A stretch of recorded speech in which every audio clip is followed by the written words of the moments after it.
Hi everybody and welcome to my Unruly Housewife channel. This is day 9 of Vlogmas, and yesterday on day 8 of Vlogmas I showed some of the things I've got in my Polymer Makes stash box. Most seasoned polymer clayers have got boxes of stuff that they've made that are quite nice, but they've never actually done anything with them, and this is mine. So we're going to look at these things and maybe get some inspiration, hopefully, and get some value out of them. I've certainly rediscovered some things. So we'll start with this because we did have some of these yesterday, and it's basically a crackle finish pendant. Not very well finished, this one, I must say, but you know, it's an example. But that was in the box. I can't throw it away, but really, what would I do with it? Some of these things are going to be similar to yesterday, some are going to be different. This is a pendant that I made. It's got "Hello Sailor" written on it, which is kind of a saying from the old days, I think. I'm not quite sure what sort of person says it. "Oh, hello sailor, you've got a lucky face," I think is the entire sentence. So it's a seaside theme, and I did it with stripes. That's clay stacked up in stripes and then sliced through. So it's just stacked blue, white, same thickness, cut through something sharp. And this is Stays On ink, just rubber stamp letters from Amazon and probably China. Oh, this is nice. It's a feather kind of finish piece. I'll bring it up here a bit more. Very easy to do. I've got a tutorial on it somewhere. These are one of the sets of cutters by Debbie Bulford. I don't think she makes them anymore though. And I just ran that through. I put it in the oven with a toothpick between, sorry, I'm shaking. I put that in the oven with a toothpick between the two layers, and then took it out at the end, twisted it, took it out, and that left me an unusual way of hanging a pendant. It's actually quite pretty, that, isn't it? I should wear it. I should wear them all or sell them. This is something I tried to make earlier. It's mokume gani, however you pronounce it. And what I thought was, I cut out two shapes, and I think they were from Debbie as well, and then I stuck them together at the back. I made little channels and I glued them together with toothpicks, and my idea was to paint the toothpicks gold and then make this into a kind of brooch. I'm not sure it would really balance very well, so it was a kind of inventor's idea that didn't really come to anything. Another thing I made, and there is a tutorial for these on my channel somewhere, are these kind of beads, and here I've connected them together. I've made the black ones, and then I've made these twisty ones as well, and at the end I've just put knots in the cord to secure them, and a little lobster clasp, and these little things that kind of, you can buy them, they just bite down onto the cord. And I made a matching bracelet. They're pretty sweet, them, actually. Here's one of the few things that I have worn, and it's got a magnetic clasp. The shop I bought it from is a lady called Monkey Ann, and she sells these clasps, and when they come, they're in two separate bags. And if you make the foolish mistake of thinking, "Oh, I wonder how that fits into there then," and they're not in the bags, you go, "Oh." They do that, and they can send them back to Anne, and she will extract them apart for you, because it's you know, it's magnetic. It just goes straight in. I'll hold this up a bit closer. There's a kind of purple vibe to it, but I'm not sure if you can catch that. I put some purple ink in with it, but yeah. And this is obviously foil. It might have a layer of transparent clay over it, or maybe that's just, I don't know. It might just be varnish. And as ever, I've finished the back. It doesn't really flip over, I don't think, when you wear it. I don't remember it flipping over, but if it does, at least the back's pretty. And in the same vein, there's this necklace, and it's sort of scrap clay. There were some patterned pieces, but they weren't very nice, so I rolled them all onto a sheet, cut that sheet into slices, and then I shifted them, you know, in different directions, so that they made a different effect. And that's on there. And I cheated today and assembled this because it had fallen to pieces in the box earlier. Here's a couple of bangles. This is one I made over a form from tinypandora.com, and they sell nice metal forms and perspex, or whatever they're called, lucite, cut out shape, so that you know how big to make the clay. I can't think of the name of them, seriously. In different sizes, and I made this one from that, and it fits really nicely. It's not terribly complex. You know, I'm like bangles, I like making them. And this is an actual old metal bangle. Obviously Teresa's one, you just take it off the form so you can use the form again. This one, it's a stroppel cane, and one of my viewers yesterday, Penelope, she recognised the stroppel cane, and she's done a very similar thing to me, she said. So I just used a manky old bracelet, it didn't look very nice, and covered it with slices of stroppel cane. This is nice. It's a pendant. It wants it to be thicker, I think, really. I made it in a group that I was helping to run, and I think it's a Moico silk screen. So just use some clay, cut it out, and then silk screened on in white acrylic paint. And it's really quite tough once you've baked it. It's pretty well on there. And what a beautiful pattern. I really recommend their silk screens. They're fantastic. Yesterday I was talking about that pendant thing that I made with funny colours on it that looked like a planet. This is another thing from the same batch. Bit more of a swirly on this one, but not as magical as the other one in my view. And it's finished with Renaissance wax, just in case you wondered. This is another one of those ceramic looking things that I did, which there is a tutorial for. This is a Mokume Garne, I can't even say it myself, Mokume Garne pendant, but what it also does is it's a glasses holder, and it's really pretty effective. So if you put the arm of your glasses through there, they do hang on it pretty well, and it makes a change from those chain things. Here's one of the earliest things I ever made. I made some simple canes, bullseye canes, squished them to make a flower shape, measured them up a bit, and then sliced them and stuck them together and baked them. Oh, and I made a little hole. Cute. This is shocking, really. It was supposed to be a fridge magnet. I made the owl and the pussycat. And the reason it's shocking is people are really rude about the cat's tail. And they made all sorts of implications about it. So much so that I didn't even put a magnet on the back.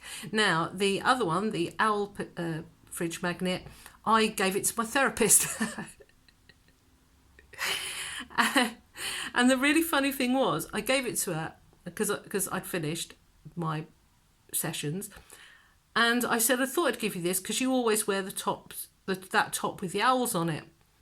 And she said, do I? I said, well, yeah. She said, do I really wear it all the time? Oh dear, and I'm embarrassed now. Oh, I wish I hadn't worn it so much. I broke my therapist. Dear. I didn't give her the pussycat because there's something way too Freudian about it. All right, this is called Microshift Technique. So excuse me, keep refocusing, but it's better for you. This is called Microshift Technique. Now, although this has got UV resin, so it's flat anyway, underneath here, take my word for it, it's not three-dimensional or lumpy, it's actually flat.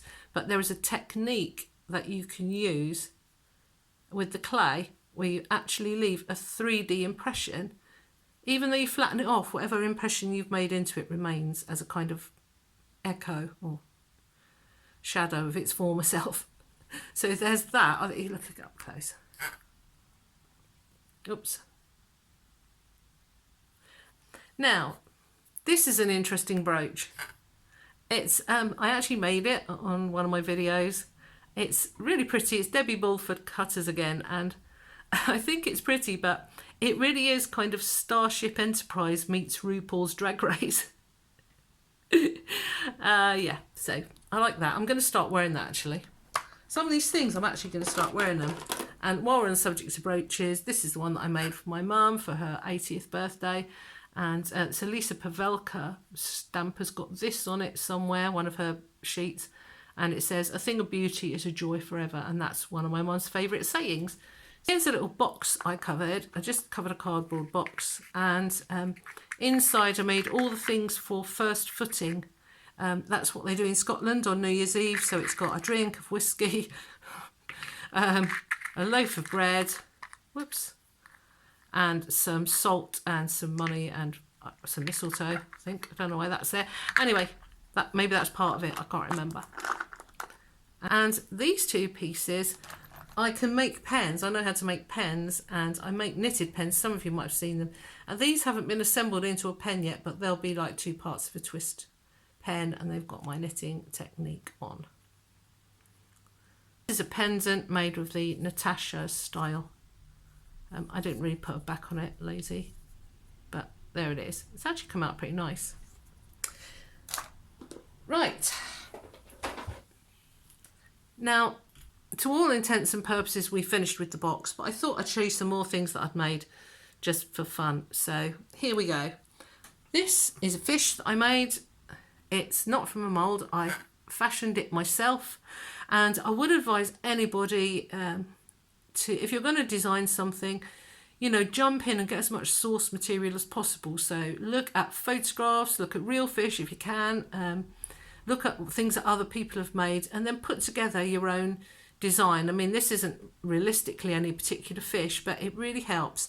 And this is made from clay. It's painted with copper finish, and it's a bit messy there, but this is Swelligant stuff from Christy Friesen, and Swelligant makes things, it ages them really quickly. So you just put it on and you get this lovely patina highlight. There it is. And yeah, recommend Swelligant. Have a look into it. That's my fish. And this is a little bowl I made with a lidded bowl over a bath bomb mould. And I just made it, and again I used the Swelligant on it. It's copper again, I think. Yeah, I think so. The only thing is, me being me, so lazy, didn't finish the inside. I need to paint the inside of that. But there is a tutorial for this, in case you're wondering. There's no tutorial for this, you'll be relieved to know. It's just a little box. I made it over a cardboard box and then decorated it, and the lid I just cut a piece to fit. I did the inside of the lid to keep it safe, stop it rattling, and I did it too small, as you can probably tell, so I put another edge around it and styled it out. And yeah, I'm really pleased with the way it came out. I hope the colours are showing in this weird light. There you go. Anyone can do that. A few leaf canes, a bit of sparkle. Here's a little house I made over a kitchen roll holder, a piece of kitchen roll holder, instead of the old lavatory paper. And I made this top. How did I make that? I think I just probably made it out of card or something and covered it. Or maybe I just made a cone of polymer. Do you know, I don't even know. But anyway, these are canes, the windows, and this is just textured. What I do is I get a snake of extruded clay and just press it into one of the sort of texture things. It just takes the texture, it's not the whole pattern. So yeah, again, some sparkles, can't beat some sparkles. But just a inner of a kitchen roll. This is one of my fairy doors, which I absolutely love, this one. But I'm going to show you a better one in a minute. It's one I made for Brandon. Now, he was a grown man, so he didn't want a fairy door. So I made him an ogre door. It's an ogre fairy door. And it is honestly one of the favourite things I've ever made. It's got a miniature apple, sort of an apple core, an old piece of old newspaper. It's got a bone and this mushroom things growing up here. And I'm so like... I was so pleased with how it came out. That stays on ink, just stamped it on again and aged that piece of paper. Because I thought an ogre is going to just go get lost. A bit like Shrek. So yeah, I love that. And for the last thing, someone said in my last lot of comments that they were decorating a teapot. I think theirs was a fairy house teapot. This is a teapot from the charity shop that I decorated. It's a bit, you know, chintzy. It's not everyone's taste. But what's interesting about it is that nothing on it is glued. It's purely what they call a mechanical bond. So because of the way it's wrapped around, it can't come off. So this can't come off because it's wrapped around the handle. This can't come off because I've built it around the curve of the pot. Same with this, and these obviously are kept on by the knob on top of the lid. So that's my teapot. As I said, it's more of an interesting piece for the idea of having a mechanical bond. Don't know what that is there. That looks paint. Than it is for, you know, being the best piece of polymer clay anyone's ever seen. So there you go. Okay, I've exhausted all our nerves now. Thank you for watching. Do watch out for day 10 of Vlogmas, whatever that's going to be. I love you all. Bye.